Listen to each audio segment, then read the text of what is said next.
ایک کہانی زندگی کے نام بلوچی افسانہ احمد عمر افسانہ نگار ترجمہ فضل بلوچ۔ اس کے شکن آلود ماتھے پہ بے شمار لکیریں نظر آ رہی تھیں، ایسی لکیریں جو بے شمار آزمائشوں سے گزر رہی تھیں۔ ان رستوں پہ چلنے والے سارے مسافر آبلا پا تھے، مگر وہ سب اپنے آبلوں اور ان کی چبھن سے بے خبر، شادام و پرہاں اپنی مرادوں کی منزل کی جانب گامزن تھے۔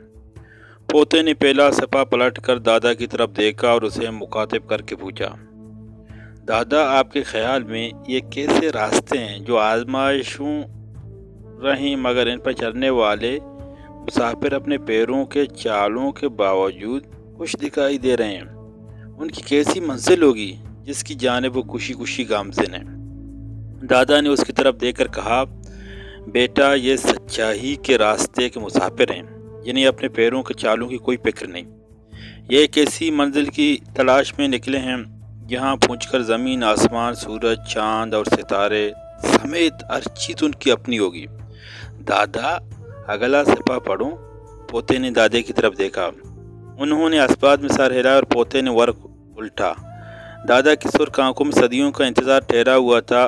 امیدوں بھرا انتظار، ان کے آنکھوں سے ان کے انتظار کی عمر کا اندازہ لگانا مشکل نہیں تھا، مگر اس کے باوجود پوتے نے سوالیہ نظروں سے دادا کی طرف دیکھا، مگر دادا نے اسے آگے پڑھنے کا اشارہ کیا۔ اس کی بوئیں پہاڑوں کی قطاریں جیسی دکھائی دے رہی تھیں جو اس راہ پر چلنے والے مسافروں کی خوابگاہیں اور پناہ گاہیں تھیں۔ ویسے بھی ماتھے کے اختتام پہ بوؤں کا علاقہ آتا ہے جن کا پیشانی کی شکلوں سے گہرا تعلق ہے۔ اس راہ کے مسافروں کے لیے بوئیں قدیم پہاڑوں کی مانند ہیں جن سائے چاؤں مادر مہرباں کی چاؤں کی یاد دلاتی ہے۔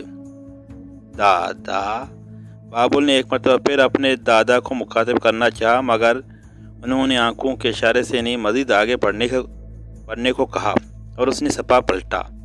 اس کی پلکیں بہت ہی کم تعداد میں تھیں، مگر وہ کسی پتھریلی میدان میں جھاڑیوں کی طرح دکھائی دے رہی تھیں جو برس بارش نہ ہونے کے باوجود ہری نظر آتی ہیں، اور انہیں بارش نہ ہونے کا کوئی دکھ نہیں ہوتا۔ ویسے تمام درختوں کو ان جھاڑیوں کی طرح ہونا چاہیے جو بارش کے سہارے زندہ نہیں۔ اس مرتبہ میں نے اس کے ماتھے کے بجائے اس کے چہرے کی طرف دیکھا جو لگ بھگ پچھلے 70 برسوں سے آزمائشوں سے گزر رہا تھا۔ آخری سپا پلٹ کر پوتا کہانی کو اختتام تک لے آیا۔